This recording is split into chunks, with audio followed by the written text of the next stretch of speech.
नमस्कार प्रेक्षक मित्रांनो, स्वागत आहे आपले भूमी क्रिएशन चॅनलवर। प्रेक्षक मित्रांनो, आपण आजच्या व्हिडिओला सुरुवात करणार आहोत।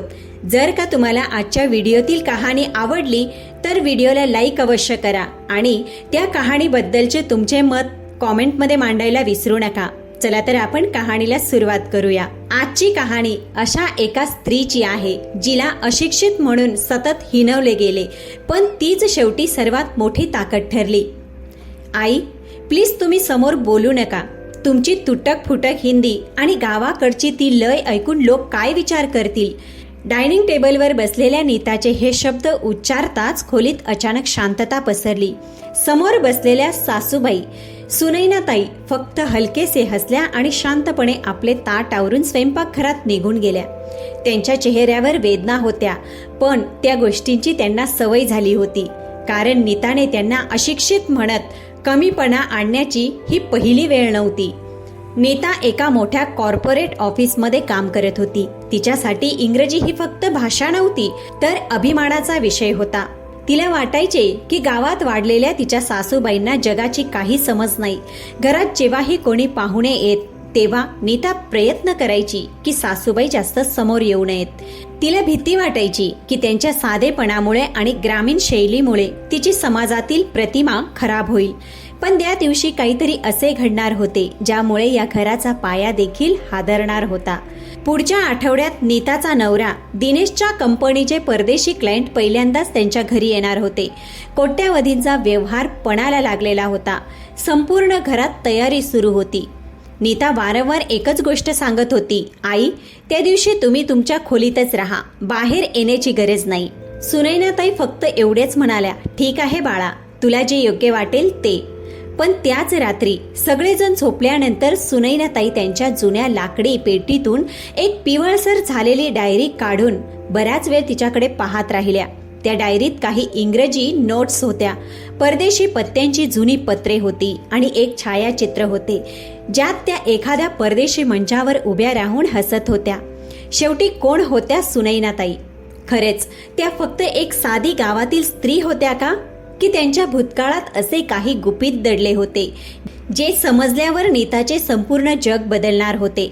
आणि ज्या दिवशी परदेशी पाहुणे घरी आले त्या दिवशी सुनेच्या डोळ्यांसमोर असे सत्य उघड झाले की तिचा अहंकार पूर्णपणे चकनाचूर झाला।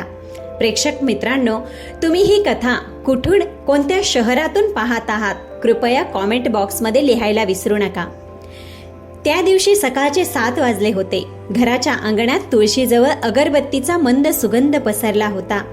सुनैनाताई नेहमीप्रमाणे पूजा करून शांतपणे स्वयंपाकघरात चहा बनवत होत्या। त्यांच्या हातांवर वयाच्या सुरकुत्या होत्या, पण कामात आजही तीच चपळता होती। तेवढ्यात मागून मोठा आवाज आला, आई, मी किती वेळा सांगितलंय की स्वयंपाकघरात इतकं तेल वापरू नका। आजकाल कोणी इतकं जड अन्न खात नाही। नीता ऑफिसला जाण्याच्या घाईत होती आणि तिच्या आवाजात नेहमीप्रमाणे चिडचिड भरलेली होती। सुनैनाताईंनी वळून फक्त एवढंच म्हटलं, दिनेशला लहानपणापासून बटाट्याची पुरी आवडतात बाळा। पण नीता मध्येच बोलली, हीच तर अडचण आहे, तुम्ही त्याला गावातील जुने मार्ग शिकवले आहेत। हे ऐकून दारात उभा असलेला दिनेश अस्वस्थ झाला, पण नेहमीप्रमाणे शांत राहिला। तो आपल्या आईवर खूप प्रेम करायचा, पण पत्नीसमोर उघडपणे त्यांची बाजू घेऊ शकत नव्हता। घरातील वातावरण गेली 2 वर्ष असेच होते। नीता शिकलेली, हुशार आणि आधुनिक विचारांची मुलगी होती। लग्नानंतर तिने हे घर संपूर्ण बदलून टाकले होते। नवीन फर्निचर, नवीन सजावट, नवीन नियम आणि त्या नियमांच्या मध्ये कुठेतरी सुनैनाताईंची जागा आता हळूहळू कमी होत गेली होती। कधी काळी या घराची प्रत्येक धडधड त्यांच्यापासून सुरू व्हायची, पण आता त्यांना फक्त एका कोपऱ्यात मर्यादित करून ठेवले गेले होते। सर्वात जास्त दुखापत त्यांना तेव्हा व्हायची जेव्हा नीता त्यांच्या बोलण्याच्या पद्धतीची थट्टा उडवायची। कधी त्यांनी एखादा शब्द चुकीचा उच्चारला तर नीता हलके हसत म्हणायची, अहो आई, याला मॅनेजमेंट म्हणतात, मॅनेजमेंट नाही, आणि मग स्वतःच हसायची। अनेकदा तिचे मित्रही सोबत असायचे आणि सुनैनाताई फक्त हसून गप्प बसायच्या, पण त्या हसऱ्या चेहऱ्यामागे किती वेदना होत्या हे कुणी पाहिलं नाही। त्या दिवशी दुपारी नीताच्या ऑफिसमधील मैत्रिणी घरी आल्या। सगळ्या इंग्रजीत बोलत होत्या। तेवढ्यात सुनैनाताई पाणी ठेवण्यासाठी आल्या आणि हळूच म्हणाल्या, हे घे बाळा, पाणी घे. नीता लगेच म्हणाली, आई राहू द्या, मी सांभाळते. तिच्या मैत्रिणी हसत होत्या आणि नीताला वाटलं होतं की तिने एखादी मोठी लाजिरवाणी परिस्थिती टाळली. पण जाताना त्यापैकी एका मुलीने हळूच म्हटलं, तुझ्या सासूबाई खूप शांत आणि गोड वाटतात. नीताने लगेच उत्तर दिलं, गोड असतील पण त्यांना जगाची समज नाही. त्याच संध्याकाळी दिनेश ऑफिसमधून परतला तेव्हा तो खूप चिंतेत होता. कंपनीची सर्वात मोठी आंतरराष्ट्रीय बैठक त्यांच्या घरी ठरली होती. परदेशी क्लायंटला भारतीय कौटुंबिक वातावरण पाहायचे होते. नीता उत्साहित होती कारण ही संधी त्यांच्या प्रतिष्ठेला आणखी उंचावू शकत होती. पण तेवढ्यात तिची नजर सुनैनाताईंकडे गेली, ज्या अंगणात बसून जुन्या रेडिओवर काही इंग्रजी बातम्या ऐकत होत्या. नीता अगदी दचकली, पण पुढच्या क्षणी हसून म्हणाली, आई, तुम्हाला यातलं काही समजतं तरी का? सुनैनाताई हळूच म्हणाल्या, थोडंफार. नीता थट्टा करत म्हणाली, प्लीज आई, त्या दिवशी पाहुण्यांसमोर काही बोलायचा प्रयत्न करू नका. हे शब्द बाणासारखे जाऊन सुनैनाताईंच्या हृदयात घुसले. पण तरीही त्यांनी शांत स्वरात म्हटलं, मी प्रयत्न करीन की तुला लाज वाटणार नाही. त्या रात्री सगळेजण झोपले, पण सुनैनाताईंच्या डोळ्यात झोप नव्हती. त्या हळूच उठल्या, कपाट उघडलं आणि जुन्या पेटीतून एक डायरी काढून पाहू लागल्या. डायरीच्या पहिल्या पानांवर इंग्रजीत लिहिलं होतं, ड्रीम्स नेव्हर डाय. खाली एका परदेशी विद्यापीठाचा शिक्का होता. त्यांच्या डोळ्यात पाणी आलं. कदाचित ती फक्त जुनी डायरी नव्हती, तर त्यांच्या अपूर्ण आयुष्याची कहाणी होती, जी या घरात कुणीही जाणून घेण्याचा प्रयत्न कधी केलाच नव्हता. दुसऱ्या दिवशी घरात परदेशी पाहुण्यांच्या स्वागताची संपूर्ण तयारी सुरू झाली होती.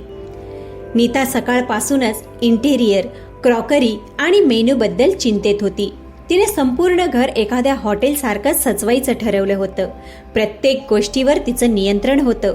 कोण काय घालणार, कोण कुठे बसणार, कोण काय बोलणार. पण या सगळ्यांमध्ये एक व्यक्ती अशी होती जिला तिने जणू या घराचा भागच मानलं नव्हतं. सुनैनाताई सकाळी अंगणात फुले तोडत होत्या तेव्हाच नीताने मागून हाक मारली, आई, तुम्ही त्या दिवशी तीच साधी सुती साडी नेसा. खूप लोकांसमोर येण्याची गरज नाही. सुनैनाताईंनी हलकेच मान डोलावली. त्यांच्या चेहऱ्यावर कोणतीही तक्रार नव्हती, पण आत कुठेतरी काही बुडत चालले होते. तेवढ्याच शेजारच्या वृद्ध महिला सरिता काकी तिथे आल्या. त्या हसत म्हणाल्या, अगं सुनैना, ऐकलं की मोठे परदेशी लोक घरी येणार आहेत? नीता लगेच मध्ये बोलली, हो काकी, खूप मोठ्या कंपनीचे लोक आहेत, त्यामुळे सगळं थोडं प्रोफेशनल ठेवावं लागेल. सरिता काकी हसत म्हणाल्या, मग तर सगळ्यात जास्त काम तुझ्या सासूचंच पडेल. कॉलेजच्या दिवसात संपूर्ण तालुका त्यांच्या इंग्रजीचं उदाहरण द्यायचा. हे ऐकताच नीता चकित झाली. तिने पहिल्यांदाच नीट सरिता काकींकडे पाहिलं. म्हणजे काय?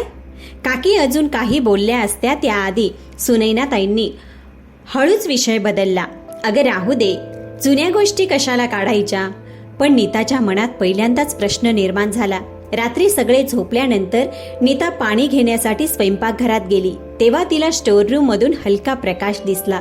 तिने दार थोडंसं उघडलं तर पाहिलं की सुनैनाताई चष्मा लावून इंग्रजीचं एक जुनं पुस्तक वाचत होत्या. त्यांचा आवाज खूप मंद होता, पण उच्चार अगदी स्पष्ट होते. नीता काही क्षण तिथेच थांबली. तिला विश्वासच बसत नव्हता. तेवढ्यात अचानक पुस्तकातून एक जुना फोटो खाली पडला. नीताने फोटो उचलला आणि जणू तिच्या पायाखालची जमीनच सरकली. फोटोमध्ये तरुण सुनैनाताई एका परदेशी मंचावर उभ्या होत्या. त्यांच्या गळ्यात पदक होतं आणि मागे मोठ्या अक्षरात लिहिलं होतं, international language exchange conference, London. नीताचे डोळे विस्फारले. यात तुम्ही आहात? तिने थरथरत्या आवाजात विचारलं. सुनैनाताई काही क्षण शांत राहिल्या, मग हळूच हसल्या. हो बाळा, खूप वर्षापूर्वीची गोष्ट आहे. नीताला पहिल्यांदाच जाणवलं की ज्या स्त्रीला तिने नेहमी गावातील साधी महिला समजलं, तिच्या आत कदाचित एक पूर्ण जग दडलेलं होतं. तिने संकोचत विचारलं, पण तुम्ही कधी सांगितलं का नाही? सुनैनाताईंनी फोटो हातात घेत खोल श्वास घेतला. प्रत्येक गोष्ट सांगण्याची वेळ नसते सुनबाई, आणि कधी कधी लोक ऐकून घ्यायला इच्छित नसतात. त्यांच्या आवाजात तक्रार नव्हती, फक्त थकवा होता. मग त्या हळूहळू त्यांची कहाणी सांगू लागल्या. त्यांनी सांगितलं की तरुणपणी त्यांना भाषा शिकण्याची खूप आवड होती. गावातील छोट्या शाळेत शिकून त्यांनी शिष्यवृत्ती मिळवली होती. त्या परदेशीही गेल्या होत्या. अनेक मंचांवर भारताचं प्रतिनिधित्व केलं. पण लग्नानंतर कुटुंबाच्या जबाबदाऱ्यांनी सगळं हिरावून घेतलं. पतीच्या अचानक मृत्यूनंतर त्यांनी एकट्याने मुलाचं संगोपन करण्यासाठी आपली सगळी स्वप्न सोडून दिली. दिनेश लहान होता म्हणून मी नोकरी सोडली, त्यांनी मंद आवाजात सांगितलं. वाटलं होतं मुलगा मोठा झाल्यावर समजून घेईन, पण कदाचित काळाबरोबर माझी ओळख कुठेतरी हरवली. नीता शांत होती. तिच्याकडे कोणतंच उत्तर नव्हतं. पहिल्यांदाच तिला स्वतःचे शब्द आठवत होते. अशिक्षित, गावाकडची, लाजिरवाणी, आणि प्रत्येक शब्द आता तिच्या कानात हातोड्यासारखा घनघनत होता. पण गोष्ट अजून संपलेली नव्हती, कारण दुसऱ्याच दिवशी असं काही घडणार होतं ज्याने नीताला आयुष्यातला सर्वात मोठा धडा शिकवायचा होता. दुसऱ्या दिवशी सकाळी घरात वेगळीच लगबग होती. परदेशी पाहुणे येण्यासाठी फक्त काही तास उरले होते. नीता सकाळपासून प्रत्येक छोट्या मोठ्या गोष्टींवर लक्ष ठेवून होती. ड्रॉइंग रूममधील कुशन किती सरळ ठेवले आहेत, टेबलावर कोणती प्लेट जाईल, कोणत्या फुलदाणीत कोणती फुलं लावली जातील, सगळं काही तिच्या योजनेनुसार चाललं होतं. पण बाहेरून जितकं सगळं व्यवस्थित दिसत होतं, तितकंच आतून तिचं मन गुंतागुंतीचं झालं होतं. रात्री सुनैनाताईंचं सत्य कळाल्यानंतर ती त्यांच्याकडे नजर मिळवू शकत नव्हती. तिला पहिल्यांदाच जाणवलं, एखाद्या माणसाला न ओळखता फक्त त्याच्या कपड्यांवर, बोलण्याच्या पद्धतीवर आणि वयावरून तिने त्याला किती कमी लेखलं होतं. पण तिचा अहंकार अजून पूर्णपणे तुटला नव्हता. तिने स्वतःला समजावलं, ठीक आहे, आई शिकलेल्या असतील, पण आजचं जग वेगळं आहे. दुपारपर्यंत घर पूर्णपणे तयार झालं होतं. दिनेश वारंवार आपलं घड्याळ पाहत होता. त्याच्या कंपनीची कोट्यावधींची डील ह्या मीटिंगवर अवलंबून होती. तेवढ्यात बाहेर मोठ्या गाड्यांचा आवाज आला. परदेशी पाहुणे आले होते. 4 लोक आत आले, 2 पुरुष आणि 1 महिला, त्यांच्यासोबत त्यांचा भारतीय अनुवादक.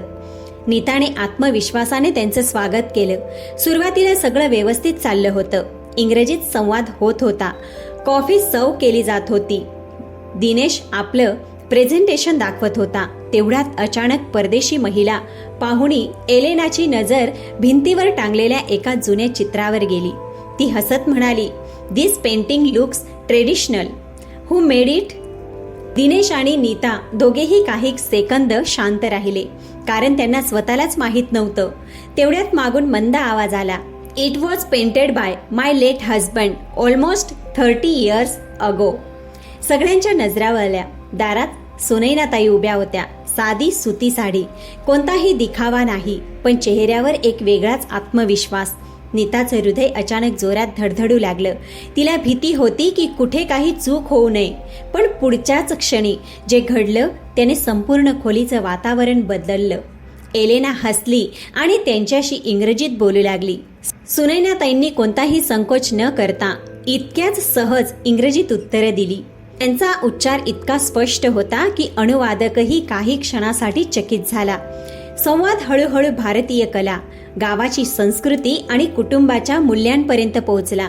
सुनैनाताई ज्या आत्मीयतेने बोलत होत्या त्याने परदेशी पाहुणे तितकेच प्रभावित होत होते. त्यांनी गावातील सण, भारतीय नातेसंबंध आणि मातीचा सुगंधही इतक्या सुंदर शब्दात समजावून सांगितला की खोलीत बसलेले सर्वजण फक्त त्यांचंच ऐकत राहिले. नीताचे डोळे विस्पारले होते. तिला पहिल्यांदाच जाणवलं की खरे शिक्षण फक्त मोठ्या पदव्यांमध्ये किंवा महागड्या कपड्यांमध्ये नसतं, तर माणसाच्या समजुतीत, अनुभवात आणि वागणुकीत असतं. तेवढ्यात एलेना हसून म्हणाली, "मिसेस सुनैना, तुम्ही लंडनमध्ये मला भेटलेल्या अनेक प्राध्यापकांपेक्षा चांगलं बोलता." हे ऐकताच नीताने मान खाली घातली. ज्या सासूला ती पाहुण्यांपासून दूर ठेवू इच्छित होती, आज तीच संपूर्ण घराची सर्वात मोठी ओळख बनली होती. पण खरा धक्का अजून बाकी होता.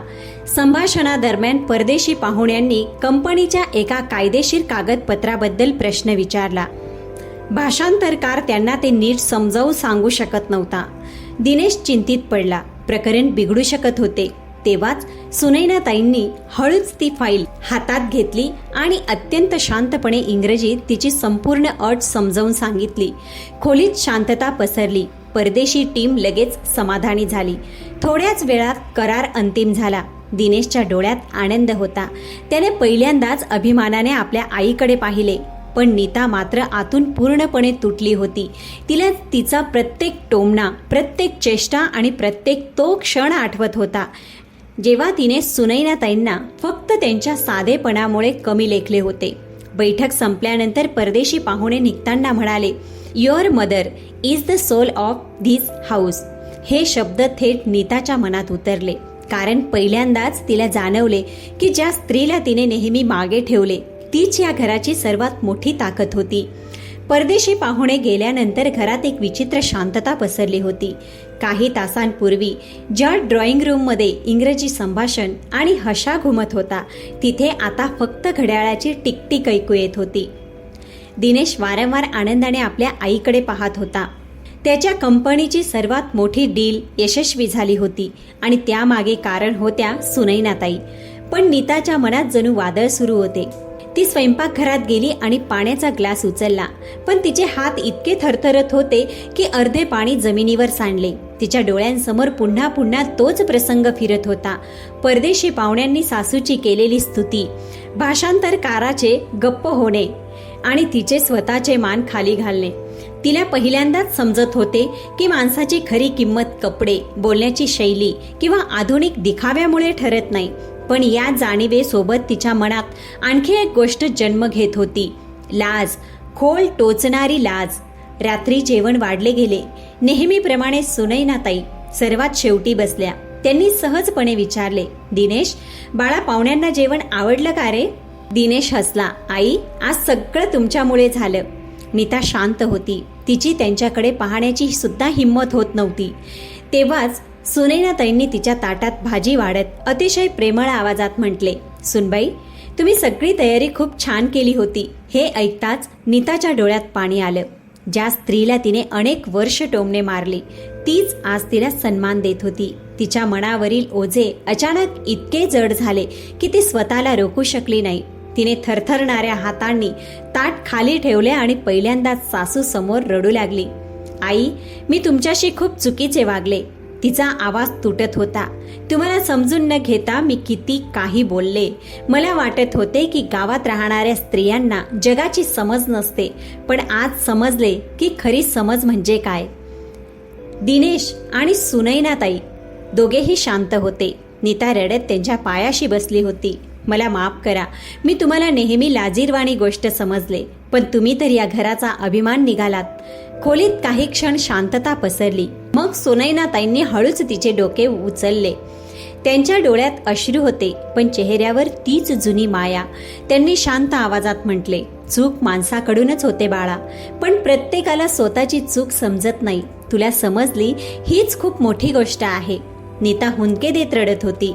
कदाचित आयुष्यात पहिल्यांदाच तिचे अश्रू अहंकार तुटल्याचे होते. त्या रात्री अनेक दिवसांनी घराच्या वातावरणात खरी ऊब परत आली. पण कथा इथे संपली नव्हती. कारण दुसऱ्या दिवशी सुनैनाताईंनी असा एक निर्णय घेतला ज्याने नीताला पूर्णपणे बदलून टाकलं. सकाळी त्यांनी आपली जुनी डायरी आणि काही कागदपत्रे नीताच्या हातात दिली. त्यात परदेशातील विद्यापीठांची ऑफर लेटर्स, पदकांचे फोटो आणि अपूर्ण संशोधन होते. नीता आश्चर्याने त्यांच्याकडे पाहत राहिली. आई, तुम्ही हे सगळं कधीच कुणाला का सांगितलं नाही? तिने हळूच विचारलं. सुनैनाताई हसल्या. कारण नात्यांमध्ये आपली महानता सिद्ध केली जात नाही बाळा, फक्त ती जपली जाते. हे शब्द थेट नीताच्या हृदयात उतरले. तिला पहिल्यांदाच समजलं की त्याग किती शांत असतो आणि महान लोक कधीही स्वतःची स्तुती करत फिरत नाही. त्या दिवसानंतर नीता बदलू लागली. आता ती सासूच्या बोलण्याच्या पद्धतीकडे नाही, तर त्यांच्या अनुभवांकडे लक्ष देऊ लागली. घरात पहिल्यांदाच तिने सगळ्यांसमोर म्हटलं, माझी सासू माझी सर्वात मोठी प्रेरणा आहे. आणि हे ऐकून सुनंदाताईंच्या डोळ्यात जी चमक आली, तीच या कथेचा सर्वात मोठा विजय आहे. त्या रात्रीनंतर घरचं वातावरण हळूहळू बदलत होतं. त्याच भिंती होत्या, तेच लोक होते, तीच दिनचर्या होती, पण नात्यांमधली ऊब आता वेगळी जाणवू लागली होती. नीताजी आधी सकाळी उठताच फक्त तिच्या फोनमध्ये आणि ऑफिसच्या मीटिंग्समध्ये हरवून जायची. आता सर्वप्रथम स्वयंपाकघरात जाऊन सुनैनाताईंच्या जवळ उभी राहू लागली. आधी जिथे तिला सासूचं प्रत्येक बोलणं जुन्या विचारांचं वाटायचं, आता त्याच गोष्टी तिला आयुष्याचे धडे शिकवू लागले. पण सर्वात जास्त बदल तिच्या आवाजात झाला होता. त्यात आता आदेश नव्हता, आपुलकी होती. त्या सकाळी सुद्धा सुनैनाताई शांतपणे पीठ मळत होत्या की जेवढ्यात नीता मागून आली आणि म्हणाली, आई, आज नाश्ता मी बनवेन, तुम्ही बसा. सुनैनाताई हलकेच हसल्या.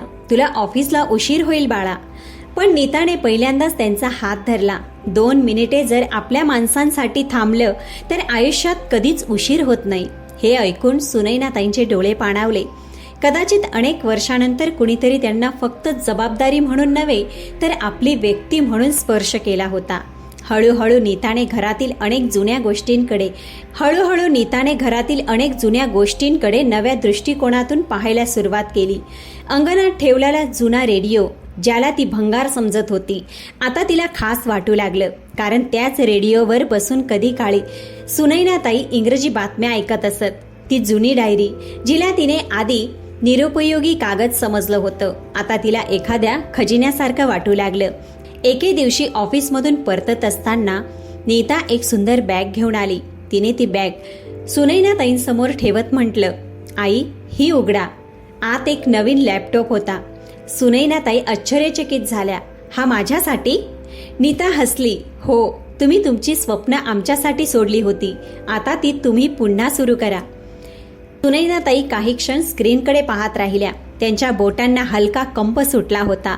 इतक्या वर्षानंतर कुणीतरी त्यांच्या आतल्या त्या स्त्रीला पाहिलं होतं, जी जबाबदाऱ्यांच्या ओझ्याखाली कुठेतरी दडपली गेली होती. पण आता या वयात त्यांनी हळूच म्हटलं. नीता लगेच म्हणाली, स्वप्नांना वय नसतं आई. त्याच संध्याकाळी नीताने त्यांच्यासाठी भाषा आणि संस्कृतीशी संबंधित एक ऑनलाईन कार्यक्रम शोधला. तिने त्यांचं नाव नोंदवलं. सुनैनाताईंना विश्वासच बसत नव्हता की तीच सून, जी कधी काळी त्यांना पाहुण्यांपासून दूर ठेवायची, आज त्यांना जगासमोर आणू इच्छित आहे. पण कदाचित आयुष्य अजून त्यांचं नातं अधिक खोल करू इच्छित होतं.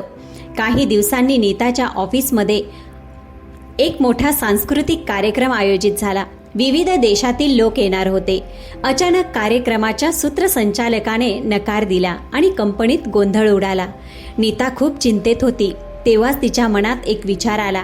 तिने संकोचाने म्हटलं, जर आई तयार असतील तर? सुरुवातीला सगळे आश्चर्यचकित झाले, पण नाईलाजाने मान्य केलं. कार्यक्रमाच्या दिवशी सुनैनाताई साधी पण अत्यंत देखणी आणि सन्माननीय साडी नेसून मंचावर पोहोचल्या. सुरुवातीला लोक त्यांना सामान्य समजत होते, पण जशी त्यांनी सूत्रसंचालनाची जबाबदारी घेतली तसंच संपूर्ण सभागृह शांत झालं. त्यांच्या आवाजात आत्मविश्वास होता, शब्दात गोडवा आणि बोलण्यात असा अनुभव होता जो थेट मनापर्यंत पोहोचत होता. त्यांनी भारतीय संस्कृती आणि कुटुंबाच्या सौंदर्याला ज्या पद्धतीने सादर केलं ते परदेशी पाहुणे मंत्रमुग्ध होऊन ऐकत राहिले. कार्यक्रम संपल्यानंतर टाळ्यांचा आवाज बराच वेळ घुमत राहिला. नीता गर्दीत उभी राहून तिच्या सासूकडे पाहत होती आणि तिच्या डोळ्यात अभिमानाचे अश्रू होते. तेवढ्यात तिची बॉस तिच्याजवळ आली आणि म्हणाली, नीता, तू खूप भाग्यवान आहेस. प्रत्येकाला इतकी सुसंस्कृत आणि देखणी सासू मिळत नाही ग. हे ऐकताच नीता हसली, कारण आज पहिल्यांदाच तिला वाटलं की तिने फक्त तिच्या सासूला नाही तर स्वतःलाही ओळखलं आहे. त्या रात्री घरी परतताना कारमध्ये बराच वेळ शांतता होती. मग अचानक नीता हळूच म्हणाली, आई, जर मला मुलगी झाली ना तर मी इच्छेन की ती तुमच्यासारखी व्हावी. सुनैनाताईंनी तिच्याकडे पाहिलं. त्यांच्या डोळ्यात चमक होती आणि त्या चमकेत अनेक वर्षांच्या उपेक्षेनंतर मिळालेला सन्मान स्पष्ट दिसत होता. वेळ हळूहळू पुढे सरकत होता. आता घरात पूर्वीसारखी कटुता नव्हती. नीता आणि सुनैनाताई यांच्यात नात्याची एक नवी सुरुवात झाली होती. पण अनेकदा आयुष्य सर्वात सुंदर क्षण देण्याआधी माणसाची परीक्षा बघतं. त्या दिवशी संध्याकाळी अचानक जोरदार पाऊस सुरू झाला. दिनेश अजून ऑफिसमधून परतला नव्हता आणि नीता बाल्कनीत उभी राहून त्याची वाट पाहत होती. तेवढ्यात तिने पाहिलं की सुनैनाताई त्यांच्या खोलीत जुने कागद आणि फाईल आवरत होत्या. त्यांच्या चेहऱ्यावर हलकी चिंता दिसत होती. नीता आत गेली आणि तिने विचारलं, आई, सगळं ठीक आहे ना? सुनैनाताई काही क्षण शांत राहिल्या, मग म्हणाल्या, फक्त काही जुन्या कर्जाचे कागद आहेत. नीता दचकली. कर्ज? हा शब्द तिने पहिल्यांदाच ऐकला होता. हळूहळू सुनैनाताईंनी ते सत्य सांगितलं जे त्यांनी वर्षानुवर्ष सर्वांपासून लपवून ठेवलं होतं. जेव्हा दिनेश लहान होता आणि त्याच्या वडिलांचा अचानक मृत्यू झाला, तेव्हा घर चालवण्यासाठी पैसे नव्हते. नातेवाईकांनी मदतीचं आश्वासन दिलं होतं, पण हळूहळू सगळे दूर गेले. त्याच वेळी दिनेशचं एक मोठं ऑपरेशन होणार होतं. डॉक्टरांनी स्पष्ट सांगितलं होतं, जर वेळेवर उपचार झाले नाहीत तर तुमचा मुलाचा जीव जाऊ शकतो. सुनैनाताईंकडे पैसे नव्हते. त्यांनी त्यांचं शिक्षण, परदेशातील संधी, त्यांची सर्व पदकं आणि अगदी त्यांच्या आईने दिलेले दागिनेही विकले, पण तरीही रक्कम कमी पडली. शेवटी त्यांनी गावातील सावकाराकडून मोठ्या व्याजावर कर्ज घेतलं, फक्त आपल्या मुलाचा जीव वाचवण्यासाठी. नीता स्तब्ध होऊन ऐकत होती. दिनेशला याबद्दल कधीच काही कळलं नव्हतं. तिने थरथरत्या आवाजात विचारलं. सुनैनाताई हलकेच हसल्या. आई जर आपल्या मुलाला आपली दुःख मोजून सांगू लागली तर मातृत्वच लहान पडेल बाळा. हे ऐकताच नीताच्या डोळ्यातून अश्रू वाहू लागले. तिला आठवलं की ती किती वेळा तिने ह्याच स्त्रीला जुन्या विचारांची म्हणून दुर्लक्षित केलं होतं. पण सत्य हे होतं की ज्या आयुष्याचा आणि सुखसोयींचा तिला अभिमान होता, त्याचा पाया सुनैनाताईंच्या त्यागावर उभा होता. तेवढ्यात दार उघडलं आणि दिनेश घरी आला. त्याने दोघींना रडताना पाहिलं आणि तो घाबरला. नीता काही बोलण्याआधीच सुनैनाताईंनी गोष्ट लपवण्याचा प्रयत्न केला. यावेळी नीता शांत राहिली नाही. तिने संपूर्ण सत्य दिनेशला सांगितलं. प्रत्येक संघर्ष, प्रत्येक बलिदान, प्रत्येक ती रात्र जेव्हा त्याची आई स्वतः उपाशी राहून त्याला औषधं आणून द्यायची. दिनेश ऐकत राहिला आणि हळूहळू त्याचे डोळे भरून आले. तुम्ही मला कधीच सांगितलं नाही, पण का? त्याचा आवाज थरथरत होता. सुनैनाताईंनी फक्त इतकंच म्हटलं, जेणेकरून तू कधी स्वतःला ओझं समजू नयेस. पुढच्याच क्षणी दिनेश आपल्या आईच्या पायाशी बसून ढसाढसा रडू लागला.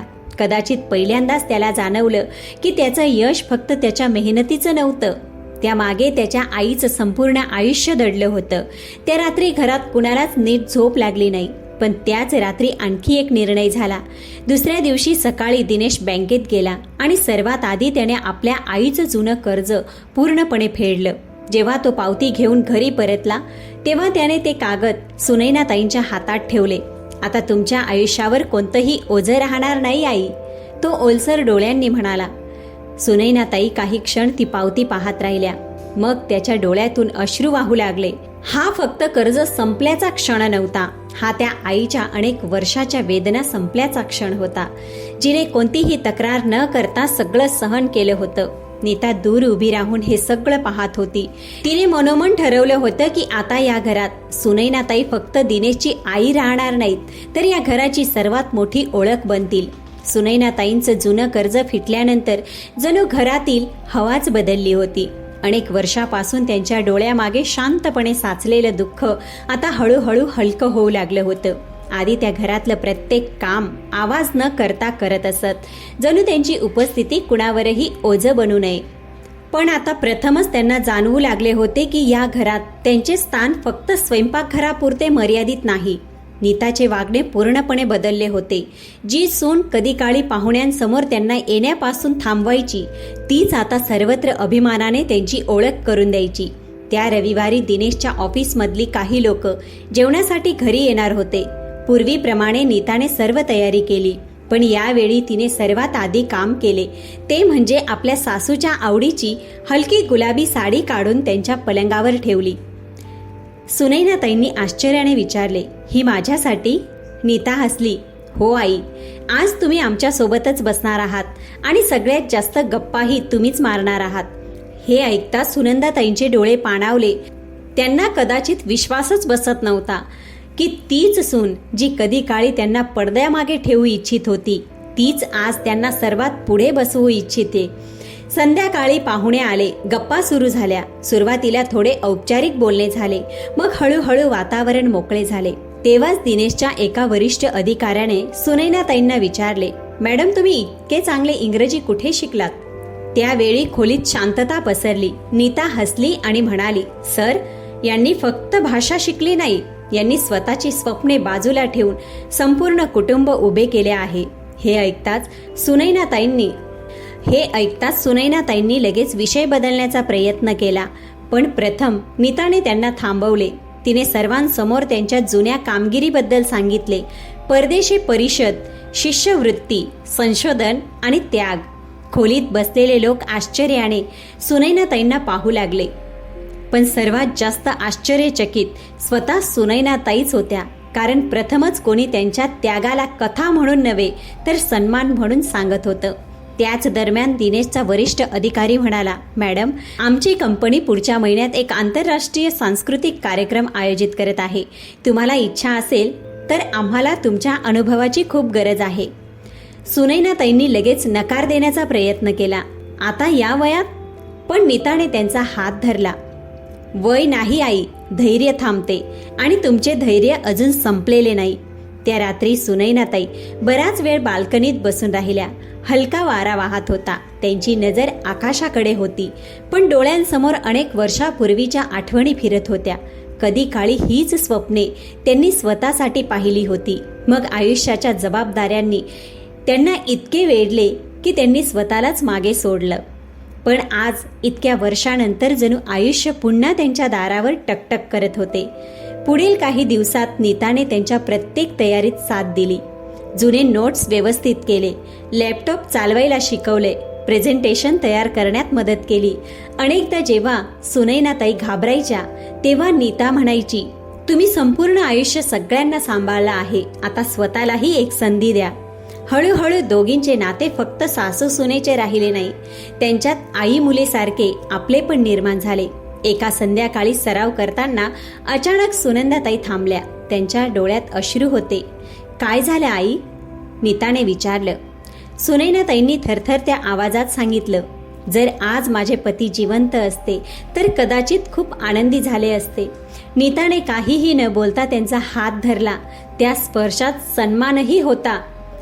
स्पर्शात सन्मान होता, आपलेपण होते आणि एक वचनही होते की आता त्यांना कधीच एकटे वाटू दिले जाणार नाही. पण आयुष्याने अजून त्यांच्यासाठी एक वेगळे वळण जपून ठेवले होते. कारण ज्या कार्यक्रमात सुनैनाताईंना जायचे होते तिथे त्यांना असा एक चेहरा भेटणार होता की तो पाहून त्यांच्या पायाखालची जमीनच सरकणार होती. आंतरराष्ट्रीय सांस्कृतिक कार्यक्रमाचा दिवस अखेर आला. शहरातील सर्वात मोठे सभागृह अतिशय सुंदरपणे सजवले गेले होते. वेगवेगळ्या देशातून आलेले पाहुणे, माध्यमांचे कॅमेरे, चमकणारे दिवे आणि मंचावर लावलेली मोठी स्क्रीन, सगळे काही एखाद्या मोठ्या सन्मान समारंभासारखं वाटत होतं. नीता सकाळपासून सुनैनाताईंसोबत होती. तिने स्वतः त्यांच्या साडीची पिन लावली, केस नीट केले आणि हसत म्हणाली, आज तुम्हाला पाहून सगळ्यांना कळेल की खरी प्रतिष्ठा म्हणजे काय. सुनैनाताई हलकेसे हसल्या, पण त्यांच्या चेहऱ्यावरची घाबरलेली भावना स्पष्ट दिसत होती. इतक्या वर्षानंतर पुन्हा एखाद्या मोठ्या मंचावर जाणे त्यांच्यासाठी सोपे नव्हते. कार्यक्रम सुरू झाला. वेगवेगळे वक्ते मंचावर आले. मग सूत्रसंचालकाने पुढचे नाव घोषित केले. भारतीय संस्कृती आणि भाषेवर विशेष भाषण देण्यासाठी आम्ही मिसेस सुनैना त्रिवेदी यांना आमंत्रित करत आहोत. संपूर्ण सभागृह टाळ्यांच्या कडकडाटाने दणदणून गेले. नीता आणि दिनेश अभिमानाने उभे राहून त्यांच्याकडे पाहू लागले. सुनैनाताई हळूहळू मंचापर्यंत पोहोचल्या. सुरुवातीला त्यांचा आवाज थोडा कापत होता, पण काही क्षणातच त्यांचा जुना आत्मविश्वास परत आला. त्यांनी भारतीय कुटुंबाची ताकद, नात्यांची खोली आणि भाषेमागे दडलेल्या भावनांबद्दल इतक्या सुंदरपणे बोलले की संपूर्ण सभागृह मंत्रमुग्ध होऊन ऐकत राहिले. अनेक परदेशी पाहुणे तर त्यांच्या बोलण्याची नोंद मोबाईलमध्ये करू लागले. पण तेव्हाच त्यांची नजर समोरच्या पहिल्या रांगेत बसलेल्या एका माणसावर पडली आणि त्यांचे शब्द अचानक थांबले. त्यांच्या चेहऱ्याचा रंगच उडाला. हात हलके थरथर कापू लागले. नीता घाबरली. तिने पहिल्यांदाच आपल्या सासूला इतकं अस्वस्थ पाहिलं होतं. समोर बसलेला जवळपास 70 वर्षाचा एक परदेशी माणूस त्यांच्याकडे सतत पाहत होता. त्याच्या डोळ्यात ओळख आणि पश्चाताप दोघीही होते. कार्यक्रम कसा तरी पूर्ण झाला. टाळ्या वाजल्या. लोक उभे राहून सन्मान करू लागले. पण सुहासिनी ताईंचं लक्ष कुठे दुसरीकडेच होतं. मंचावरून उतरताच त्या वेगाने स्टेजच्या मागच्या बाजूला गेल्या. नीता त्यांच्या मागे धावत गेली. आई, काय झालं? तिने घाबरत विचारलं. सुनैनाताई काही सेकंद शांत राहिल्या, मग हळूच म्हणाल्या, तो माणूस एड्रियन. कोण एड्रियन? नीताने विचारलं. सुहासिनी ताईंचे डोळे भरून आले. खूप वर्षापूर्वी जेव्हा मी लंडनमध्ये शिकत होते, तो माझा रिसर्च पार्टनर होता. नीता शांतपणे ऐकत राहिली. त्याची इच्छा होती की मी ते तिथेच थांबावं आणि आपण दोघींनी मिळून काम करावं. त्याने मला लग्नासाठीही विचारलं. नीता आश्चर्यचकित झाली. तिने कधी कल्पनाही केली नव्हती की तिच्या शांत, साध्या दिसणाऱ्या सासूच्या भूतकाळात इतकं खोल प्रकरण दडलं आहे. मग तुम्ही नकार का दिला? तिने हळूच विचारलं. सुनैनाताई जड आवाजात म्हणाल्या, कारण त्याच वेळी तुझ्या सासऱ्यांची तब्येत बिघडली होती आणि काही महिन्यानंतरच त्यांचा मृत्यू झाला. माझ्या समोर लहान मूल होतं, घर होतं, जबाबदाऱ्या होत्या. मी सगळं सोडून दिलं. त्यांच्या डोळ्यातून अश्रू वाहू लागले. त्यानंतर मी कधीच मागे वळून पाहिलं नाही. तेवढ्यात मागून एक मंद आवाज आला. सुनैना आणि नीता दोघी वळून पाहू लागल्या. समोर तोच परदेशी माणूस उभा होता, एड्रियन. त्याचे डोळे ओलावले होते. तो थरथरत्या आवाजात म्हणाला, I search for you for years. सुनैनाताईंचा श्वास वेगाने चालू लागला. पहिल्यांदाच नीताला समजलं होतं की तिच्या सासूने फक्त करिअरच सोडलं नव्हतं, त्यांनी आपलं प्रेम, आपली ओळख आणि आपलं संपूर्ण जग त्यागलं होतं. एड्रियनने हळू स्वरात म्हटलं, तुला माहीत आहे, मी लग्न केलं नाही, कारण मला नेहमी वाटत राहिलं की एक दिवस तू परत येशील. हे ऐकताच नीताच्या डोळ्यातून अश्रू वाहू लागले. तिला जाणवलं की तिच्या सासूचं आयुष्य फक्त त्यागाची कथा नव्हती, ते अपूर्ण स्वप्न आणि दडपून ठेवलेल्या भावनांचा महासागर होता. काही क्षण तिथे शांतता पसरली. मग सुनैनाताई स्वतःला सावरत म्हणाल्या, आयुष्य आपल्याला नेहमी ते देत नाही जे आपण इच्छितो, पण ज्या जबाबदाऱ्या मिळतात त्या पार पाडणंही तितकंच महत्त्वाचं असतं. एड्रियन फक्त त्यांच्याकडे पाहत राहिला. त्या क्षणी नीताला वाटलं की तिची सासू फक्त महानच नाही, तर अत्यंत मजबूत स्त्री आहे. पण तिला माहीत नव्हतं की दुसऱ्याच दिवशी एक असा निर्णय होणार होता जो संपूर्ण कुटुंबाचं आयुष्य बदलून टाकेल. दुसऱ्या दिवशी सकाळी घराचं वातावरण सामान्य दिसत होतं, पण आतून प्रत्येकाच्या मनात मागच्या रात्रीच्या गोष्टी फिरत होत्या. नीताला उशिरापर्यंत झोप लागली नव्हती. पुन्हा पुन्हा तिच्या डोळ्यासमोर तेच दृश्य येत होतं. मंचाच्या मागे उभे असलेल्या एड्रियनचे ओलसर डोळे आणि सुनैनाताईंचा शांत चेहरा, ज्यात वर्षानुवर्ष दुःख दडलं होतं. तिला पहिल्यांदाच जाणवलं की तिची सासू फक्त एक आई नव्हती, तर अशी एक स्त्री होती जिने आपल्या आयुष्यातले प्रत्येक रंग जबाबदाऱ्यांच्या आगीत शांतपणे जाळून टाकले होते. सकाळी नीता स्वयंपाकघरात पोहोचली तेव्हा तिने पाहिलं की सुनैनाताई नेहमीप्रमाणे चहा बनवत होत्या. चेहरा पूर्णपणे सामान्य, जणू काही घडलंच नव्हतं. नीता काही सेकंद त्यांच्याकडे पाहत राहिली, मग हळूच म्हणाली, आई, तुम्ही कधी स्वतःसाठी जगण्याचा विचार केला नाही का? सुनैनाताई हलकसं हसल्या. प्रत्येक स्त्री विचार करते बाळा, पण प्रत्येकाला संधी मिळत नाही. तेवढ्यात दारावरची बेल वाजली. बाहेर एड्रियन उभा होता. त्याच्या हातात एक जुनी फाईल आणि एक छोटासा डब्बा होता. दिनेशने त्याला आत बोलवलं. वातावरण थोडंसं अस्वस्थ होतं, पण एड्रियनच्या डोळ्यातला आदर स्पष्ट दिसत होता. तो बसताच म्हणाला, मी आज फक्त एक गोष्ट सांगायला आलो आहे. सगळे शांत झाले. त्याने हळूच ती फाईल सुनैनाताईंसमोर ठेवली. हा तुझा अपूर्ण रिसर्च प्रोजेक्ट आहे, जो मी आजपर्यंत जपून ठेवला आहे. सुनैनाताईंचे हात थरथर कापू लागले. त्यांनी फाईल उघडली. आत तेच जुने कागद, नोंदी आणि त्यांच्या हस्ताक्षरात लिहिलेले विचार होते, जे त्यांनी वर्षापूर्वी सोडून दिले होते. त्यांच्या डोळ्यात पाणी आलं. एड्रियन पुढे म्हणाला, पुढच्या महिन्यात मी युरोपमध्ये एक सांस्कृतिक भाषा संस्था सुरू करत आहे आणि मला हवा आहे की तू त्याचा भाग व्हावंस. यावेळी तुझी स्वप्न सोडू नकोस. खोलीत शांतता होती. नीता आणि दिनेश एकमेकांकडे पाहू लागले. हा फक्त नोकरीचा प्रस्ताव नव्हता, हे सुनैनाताईंना त्यांचं अपूर्ण आयुष्य पुन्हा जगण्याची संधी होती. पण सर्वात मोठा प्रश्न होता, या वयात त्या सगळं सोडून जातील का? काही वेळानंतर सुनैनाताई उठल्या आणि बाल्कनीत जाऊन उभ्या राहिल्या. बाहेर मंद वारा वाहत होता. त्यांच्या समोर दोन मार्ग होते. एक ते आयुष्य जे त्यांनी जबाबदाऱ्यांमध्ये घालवलं होतं, आणि दुसरं ते जे त्या कधीच जगू शकल्या नव्हत्या. नीता हळूहळू त्यांच्या जवळ आली. आई, जर तुम्हाला जायचे असेल तर आम्ही तुम्हाला कधीही थांबवणार नाही. ती हळू आवाजात म्हणाली. सुनैनाताई यांनी तिच्याकडे पाहिलं. त्यांच्या डोळ्यात माया होती. आणि तुम्ही दोघं? नीता हसली, पण तिचे डोळे ओलावले होते.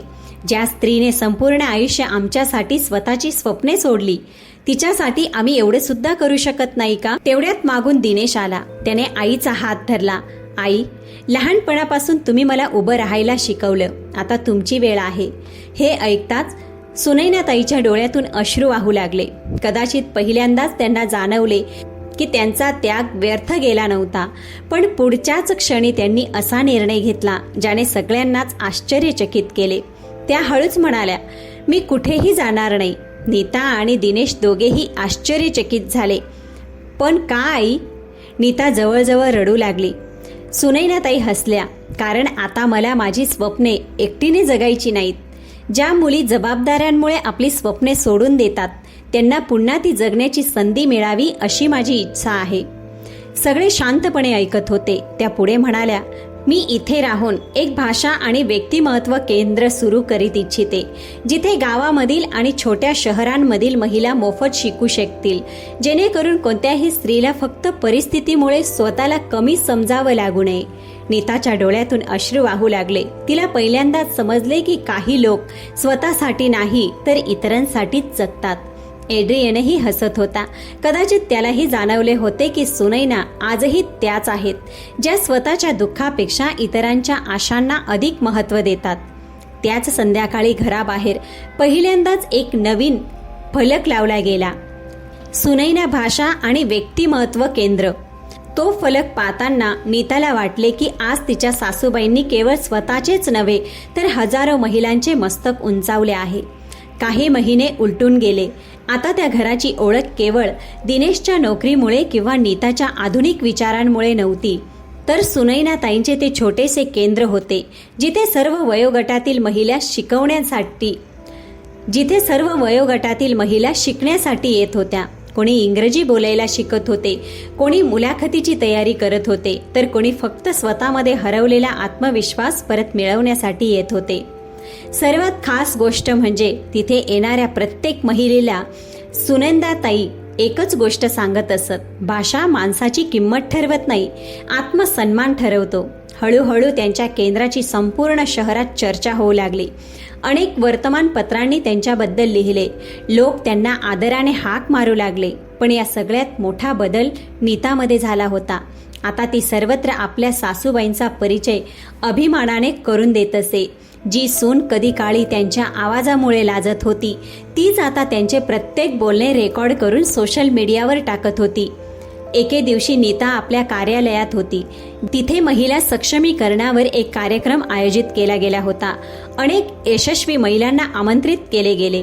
अचानक आयोजकांनी म्हटले, तुमच्या आयुष्यात बदल घडवून आणणाऱ्या एखाद्या महिलेला तुम्ही मंचावर बोलवू इच्छित असाल तर बोलवू शकता. संपूर्ण सभागृह शांत झाले. नीता काही क्षण शांत राहिली. मग तिचे डोळे भरून आले. तिने क्षणाचाही विलंब न करता म्हटले, मी माझ्या सासूबाईंना बोलवू इच्छिते. काही वेळाने जेव्हा सुनैनाताई मंचावर पोहोचल्या, तेव्हा संपूर्ण सभागृह टाळ्यांच्या गजराने दुमदुमून गेले. नीताने माईक हातात घेतला, पण बोलताना तिचा आवाज थरथरू लागला. काही वर्षापूर्वी मला वाटत होतं की शिक्षण फक्त पदवीत असतं आणि स्मार्टनेस फक्त इंग्रजी बोलण्यात असते. मी माझ्या सासूबाईंना गावातील एक साधी स्त्री समजत होते. त्यांची भाषा, त्यांचा पोशाख सगळंच मला जुनाट वाटत होतं. संपूर्ण सभागृहात शांतताच होती. नीताच्या डोळ्यातून अश्रू वाहू लागले. पण मला खूप उशिरा समजलं की खरी महानता दिखाव्यात नसते, ती त्यागात असते. ज्या स्त्रीला मी अशिक्षित समजत होते, तिनेच आपले संपूर्ण आयुष्य इतरांच्या स्वप्नांसाठी अर्पण केले. मंचावर बसलेल्या सुहासिनी ताईंचे डोळेही ओलावले. नीता रडत रडत पुढे म्हणाली, जर आज मी नातेसंबंधांचा आदर करायला शिकले असेल तर ते फक्त यांच्यामुळे. या माझ्या सासूबाई नाहीत, तर माझी सर्वात मोठी शिकवण आहेत. पुढच्याच क्षणी संपूर्ण सभागृह उभे राहून टाळ्या वाजवू लागले. अनेकांच्या डोळ्यातून अश्रू वाहू लागले. पण त्या गर्दीत सर्वात जास्त भावूक स्वतः सुनैनाताई होत्या. कारण त्यांना पहिल्यांदाच वाटले की आयुष्याने त्यांच्याकडून जे हिरावून घेतले त्यापेक्षा कितीतरी अधिक पटीने त्यांना परत दिले आहे. कार्यक्रम संपल्यानंतर नीता आपल्या सासूबाईंना मिठी मारून हमसून रडू लागली. आई, त्या दिवशी परदेशी पाहुणे घरी आले नसते तर कदाचित मी तुम्हाला कधी समजूच शकले नसते. सुनैनाताईंनी तिच्या डोक्यावरून हात फिरवत म्हटले, कधी कधी देव आपल्याला योग्य माणसाची किंमत समजावी म्हणून योग्य वेळेची वाट पाहायला लावतो बाळा. बाहेर हलका पाऊस सुरू झाला. आकाशात ढगांमुळे सूर्यकिरणांची एक हलकी झलक दिसत होती. नीता बाल्कनीत उभी राहून आपल्या सासूबाईंना महिलांमध्ये हसताना पाहत होती. तिच्या चेहऱ्यावर समाधान होते, कारण आज तिला समजले होते, पण ज्या व्यक्तीला आपण सर्वात साधी समजतो अनेकदा तीच आपल्या आयुष्यातील सर्वात असामान्य कथा असते. तुम्हीही कधी एखाद्या व्यक्तीला तिच्या कपड्यांवरून, भाषेवरून किंवा साध्या जीवनशैलीवरून चुकीचे समजले आहे का? तुमचे उत्तर कॉमेंटमध्ये नक्की सांगा. जर या कथेने तुमच्या मनाला स्पर्श केला असेल तर व्हिडिओला लाईक करून चॅनलला सबस्क्राईब अवश्य करा. चला तर प्रेक्षक मित्रांनो, भेटूया उद्याच्या कथेसोबत.